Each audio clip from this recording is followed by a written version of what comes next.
And welcome back to our channel. आज हम start कर रहे हैं प्रवाह हिंदी कार्य पुस्तिका कक्षा 6 और 7 की।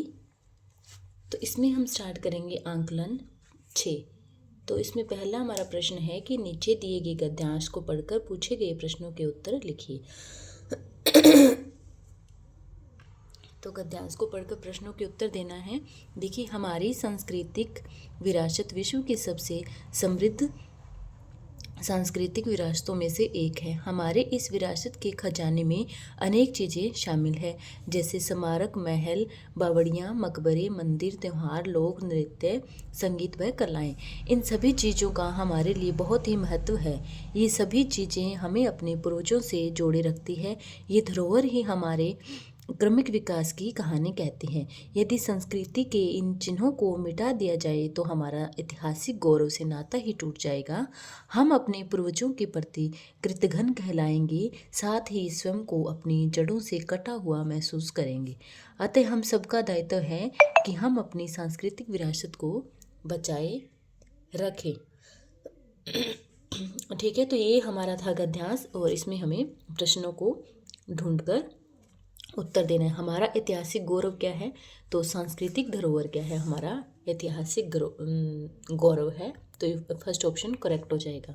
हमारी सांस्कृतिक विरासत है तो विश्व की सबसे समृद्ध वो हमारी क्या है, सांस्कृतिक विरासत है। सांस्कृतिक विरासत हमें जोड़े रखती है। सांस्कृतिक विरासत हमें किससे जोड़े रखती है, तो वो अपने पूर्वजों से जोड़े रखती है। सांस्कृतिक शब्द का अर्थ है संस्कृति प्लस इक, सांस्कृतिक बन जाएगा। ठीक है, संस्कृति प्लस इक। अगला हमारा प्रश्न है 5वां, हमारी सांस्कृतिक विरासत में कौन कौन सी चीज़ें समाहित है। तो कौन कौन सी चीज़ें समाहित है, देखिए हमारी सांस्कृतिक विरासत में स्मारक, महल, बावड़ियाँ, मकबरे, मंदिर, त्योहार, लोक नृत्य, संगीत व कलाएं इत्यादि चीज़ें समाहित है। जैसे हमें दिया हुआ यहाँ पर स्मारक, महल, बावड़ियाँ, मकबरे, ये सब कुछ हमें दिया हुआ है यहाँ पर क्वेश्चन में, गद्यांश के अंदर दिया हुआ है और उसमें से हमें प्रश्न हमने ढूंढ लिया है। अगला हमारा प्रश्न है 6, सांस्कृतिक विरासत हमारे लिए महत्वपूर्ण कैसे है। तो ये चीज़ें क्या है, हमें अपने पूर्वजों से जोड़े रखती है। ये हमारे क्रमिक विकास की कहानी कहती है। इनसे हमारा ऐतिहासिक गौरव है वो विद्यमान है। इसके बाद हमारा अगला प्रश्न है 7वां, हमारे क्रमिक विकास को कौन बयां करता है। हमारे क्रमिक विकास को कौन बयां करता है, तो सांस्कृतिक धरोहर है वो बयां करते हैं। ठीक है, अगला प्रश्न है हमारा 8वां, नीचे दिए गए विराम चिन्हों के नाम लिखकर वाक्य में प्रयोग कीजिए। तो नीचे लिखे गए जो विराम चिन्ह हैं उनको वाक्य में लिखकर प्रयोग करना है। तो प्रश्नवाचक क्या है, हमारे देश का नाम क्या है, वाक्य में प्रयोग कर दिया हमने। आगे है अल्प विराम, तो अंकित, विराज और रेखा जयपुर गए थे। विस्मय सूचक लगाएंगे, ये विस्मय सूचक होता है। तो वाह क्या सुंदर चित्र है, ये वाह क्या सुंदर दृश्य है, मतलब आप कुछ भी यहाँ पर इस टाइप का लिख सकते हैं। इनके बारे में लिखिए, तो अध्यापक क्या करता है, अध्यापक विद्यार्थियों को पढ़ाता है।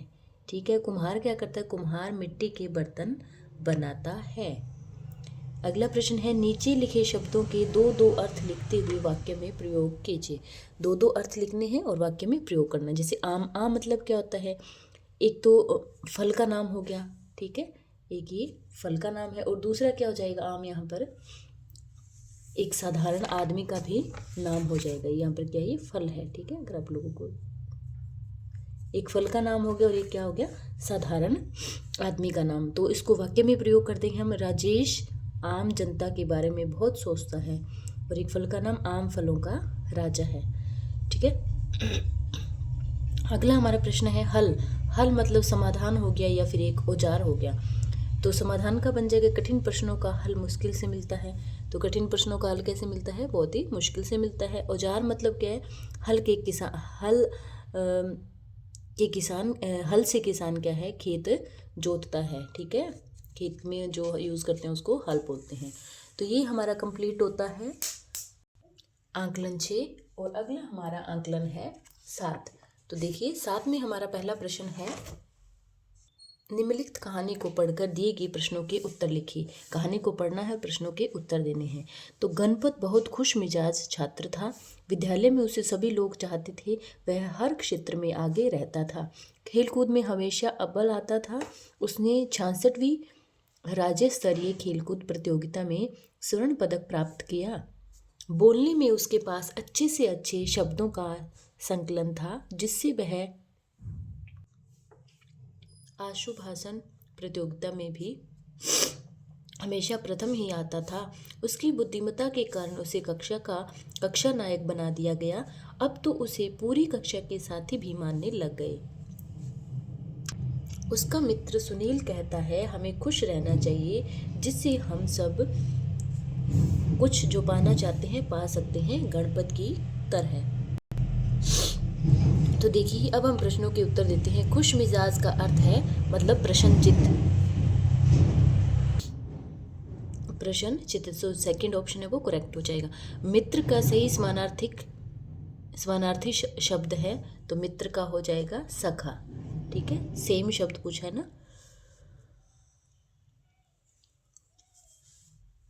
अगला देखिए, आभूषण पद में विशेषण है। तो आभूषण पद में आशु क्या है, विशेषण है। गणपत की विशेषताएं थी। तो गणपत की क्या विशेषताएं थी? गणपत बहुत ही खुश मिजाज था और बुद्धिमान था। ठीक है, तो अगर हमारा ऐसा स्वभाव है, हम खुश रहते हैं, तो जिंदगी में जो चाहे वो पा सकते हैं।